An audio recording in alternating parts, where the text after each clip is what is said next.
So often as leaders, we have good intentions, but our impact is not what we want. Have you ever had a conversation that didn't turn out the way you expected, or made a decision that didn't go the way you thought?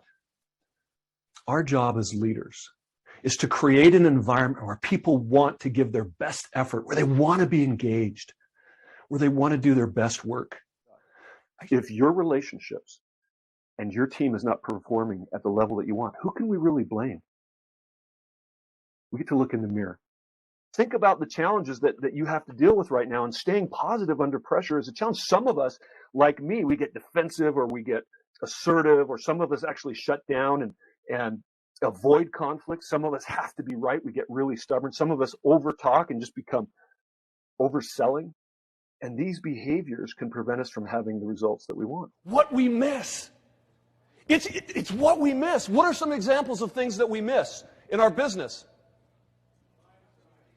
Einstein. We miss Einstein. Yes, we do. Oh, thank you. I miss Einstein. I wish he was back. What else?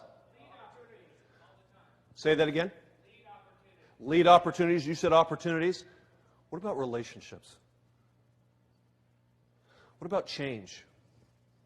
We miss the change that's going on around us. We miss relationships in our lives. So how many of you are so hard driving, you got to close the deal, you got to do stuff, that you've got people that are all around you that are wanting to be mentored, that are wanting to be helped, but you're so focused on the task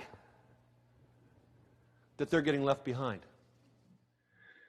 So often in our world today, as leaders, we judge the world by a double standard. We judge ourselves as having good intentions. I don't have an intention to drive my kids away from me in my relationship with them. I love them.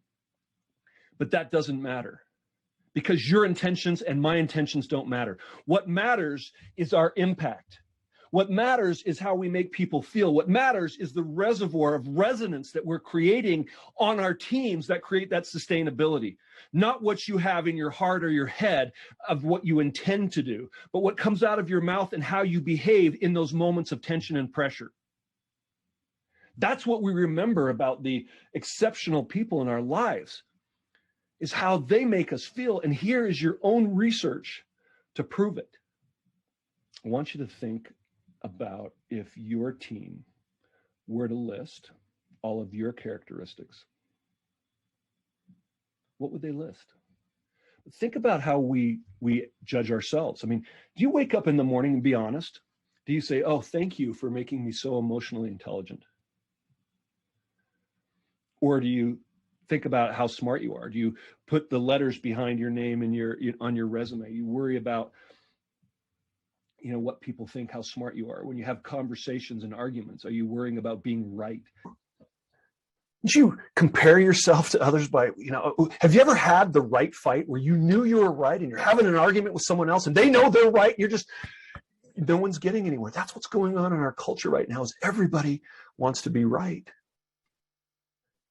We're so busy being right that, again, we're not connecting.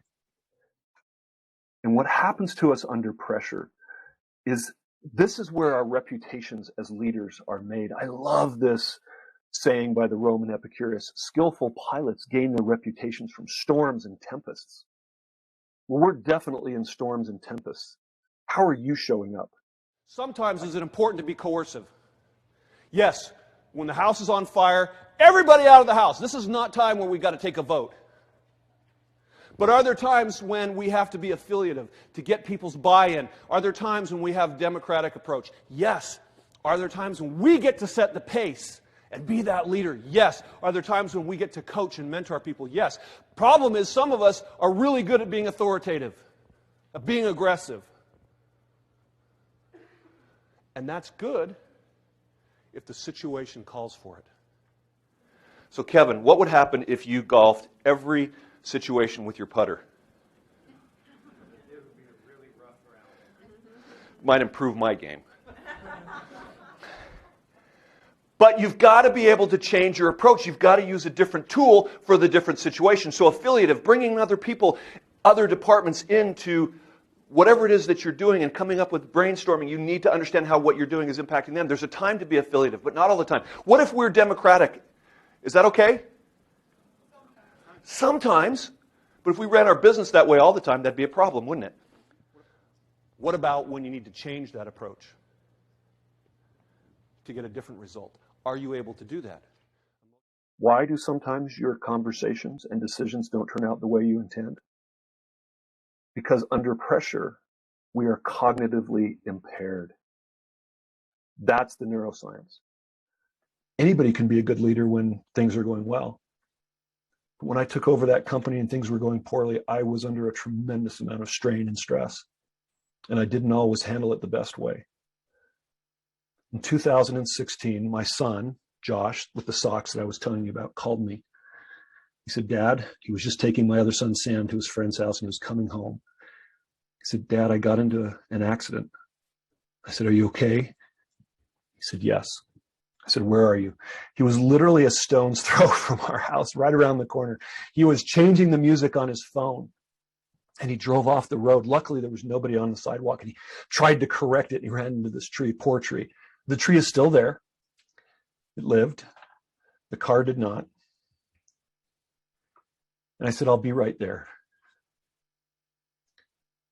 And I got to Josh, and he was shaking. He was so upset. And I gave him a hug, and I said, it's okay. You can replace the car. And I got in the passenger side because I couldn't get in the driver's side. Calling the insurance company, and the neighbors are driving by. Hey, can we help you? Nope, got it under control. Move along.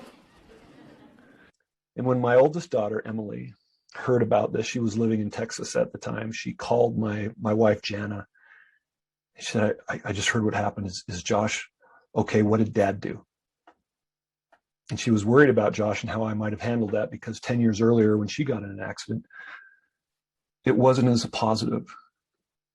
I didn't yell at her, but she told me when I came to the scene, I was so focused on the task, I didn't talk to her. And she was distraught. I want to be a better father. I want to be a better leader, a better husband. I want to have a better impact with the people in my life. That's why I started working on this. I am so grateful that you gave me the time to talk to you. And I know that what happens as leaders is that we have to make decisions every day, hundreds of them. And under pressure, what happens is the emotional brain wants to keep us stuck in the past, that habit or that pattern that we've developed that is preventing us from having the results or the relationships, just focusing on tasks. When something happens, when Danny comes and knocks on your door and says, hey, can I talk to you about something I'm concerned about?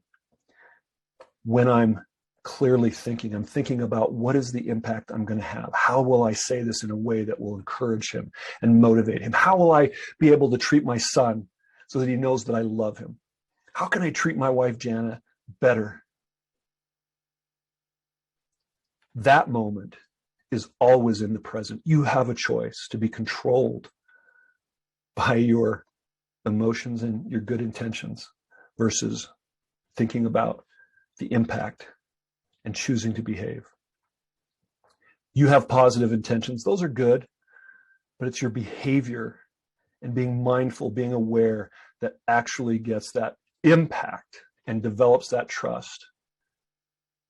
That's what leadership is all about, is creating an impact that moves the organization, moves your project forward. These skills that I'm telling you can help you to match your good intentions with your impact. Close that gap by becoming aware of how you show up under pressure.